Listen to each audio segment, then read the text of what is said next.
एक 23 साल का भारतीय नौसेना का जवान, नाम सौरभ मिश्र, उम्र महज 23 साल। अभी बीते 2 महीने पहले 17 फरवरी को ही उनकी शादी हुई थी मोनिका से। सब कुछ ठीक ठाक चल रहा था, हर तरफ खुशी थी। बेटे के शादी होने की, नई बहू घर में आने की, चारों तरफ खुशियां थी। शादी के बाद बेटा कुछ दिन घर पर बिता करके गया था, छुट्टियां बिता करके गया था ड्यूटी पर। बेटे की तैनाती इस वक्त विशाखापट्टनम में थी, लेकिन पिछले बुधवार को यह खबर आती है कि उनके बेटे की मौत हो गई है। जी हां, उनके बेटे की मौत हो गई है। लेकिन जब किसी से पूछा गया कि कारण क्या था, तो इस पे किसी ने भी कोई भी जवाब नहीं दिया। सबने चुप्पी साध ली। कोई जवाब नहीं मिला, इसका मतलब यह था कि बेटे की मौत संदिग्ध परिस्थितियों में हुई। कोई जवाब देने वाला नहीं था। बेटे के पार्थिव शरीर को शनिवार को अमेठी के ही उनका जो घर है, जोगापुर अंबेर उनका गांव जो है, वहां पर लाया गया। यह इलाका संग्रामपुर जो इलाका है, वहां पर पड़ता है यह गांव।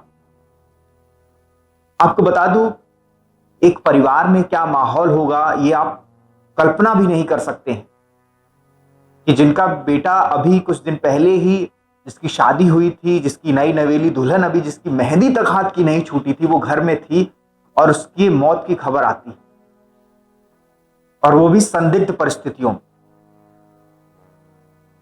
हमने पिछले कुछ दिनों से लगातार देखा है कि कई सारी ऐसी खबरें आई हैं जहां पर सेना के जवानों की लगातार जो मौतें हैं वो हो रही हैं, और हर तरफ यही है सिर्फ कि एक्सीडेंटल डेथ दिखा करके उन्हें रफा दफा कर दिया जाता है। ऐसे मामलों को कोई ठोस जवाब नहीं मिलता किसी भी तरफ से, ना ही अधिकारियों की तरफ से, ना ही पुलिस की तरफ से, ना ही किसी और जिम्मेदार व्यक्ति की तरफ से। यहां पर भी ऐसा ही हुआ।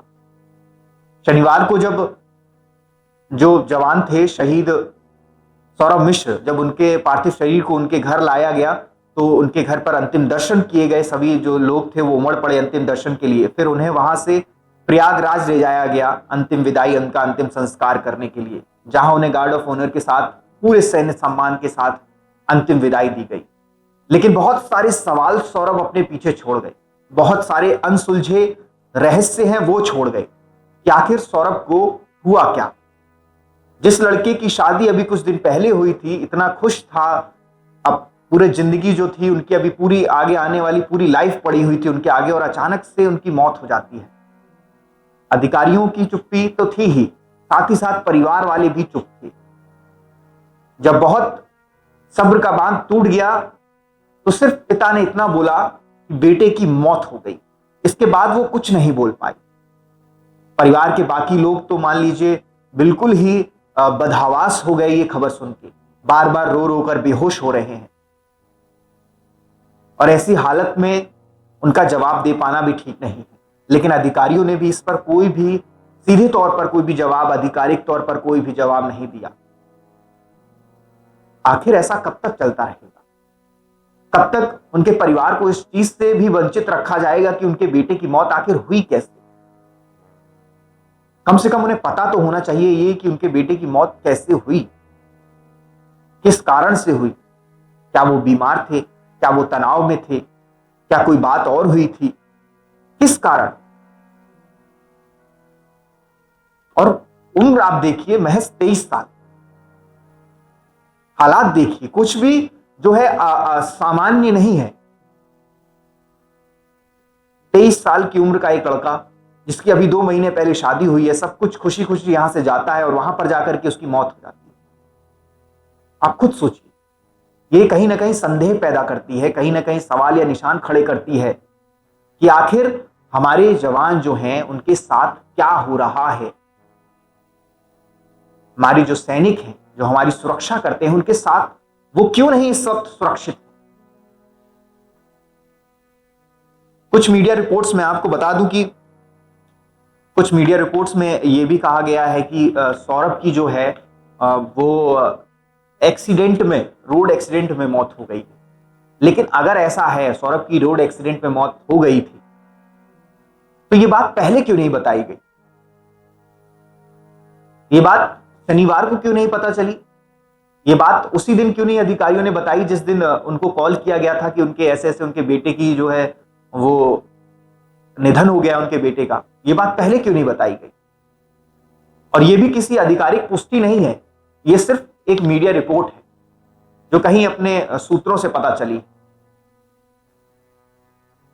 कि अमेठी के सौरभ मिश्र की, जिनकी उम्र 23 साल थी, जो कि नौसेना में थे और विशाखापट्टनम में तैनात थे, उनकी एक सड़क दुर्घटना में मृत्यु हो गई। अब आप खुद सोचिए, यह किसी आधिकारिक बयान नहीं है, यह सिर्फ एक मीडिया रिपोर्ट है। इसमें कितनी सत्यता है कितनी नहीं है ये नहीं पता किसी को। परिवार ने भी कुछ ऐसा अभी तक नहीं बताया है। पिता ने जो बताया उससे कुछ भी साफ नहीं है। पिता ने सिर्फ इतना कहा कि मौत हो गई, कैसे हुई, कब हुई, क्यों हुई, कुछ भी नहीं पता। और यही सारी चीजें जो है वो बहुत सारे सवाल खड़े करके चली जाती हैं। उस पत्नी का सोचिए जो अभी 2 महीने पहले ही ब्याह करके आई थी, जिसने बहुत सारे सपने देखे होंगे, अपनी पूरी जिंदगी के आगे के सपने देखे होंगे। उसको जवाब देना जरूरी है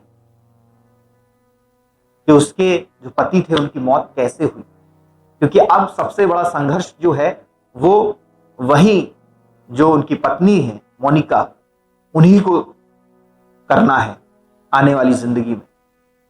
2 महीने, महज 2 महीने पहले शादी हुई थी। आप खुद सोचिए 2 महीने वक्त ही क्या होता है। और ऐसे हालत में क्या परिवार की हालत होगी, क्या उनकी पत्नी मोनिका की हालत होगी, क्या उस पिता की हालत होगी जिसने अपने बेटे को खो दिया। किसी के लिए ये चीज महसूस करना मुश्किल ही नहीं बल्कि नामुमकिन है, क्योंकि कहते हैं जिसका दर्द होता है सिर्फ वही जानता है कि उसे क्या महसूस हो रहा है। और इस तरीके के गैर जिम्मेदाराना तरीके से चीजों को करना, कोई जिम्मेदारी से अपनी बात ना रखना, कोई आधिकारिक तौर पर कुछ भी बयान ना देना, यह भी एक तरीके से दिखाता है कि सब कुछ तो ठीक नहीं है। हमारे जवानों की जान जा रही है और हम चुपचाप बैठे रहे और सवाल भी ना पूछे। क्यों?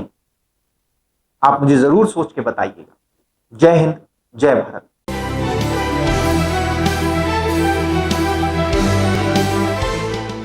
अगर आप ये वीडियो YouTube पर देख रहे हैं तो हमारे चैनल को सब्सक्राइब कर बेल आइकन दबाना ना भूलें। अगर आप हमारी वीडियो को Facebook पर देख रहे हैं तो हमारे पेज को फॉलो और लाइक करना ना भूलें।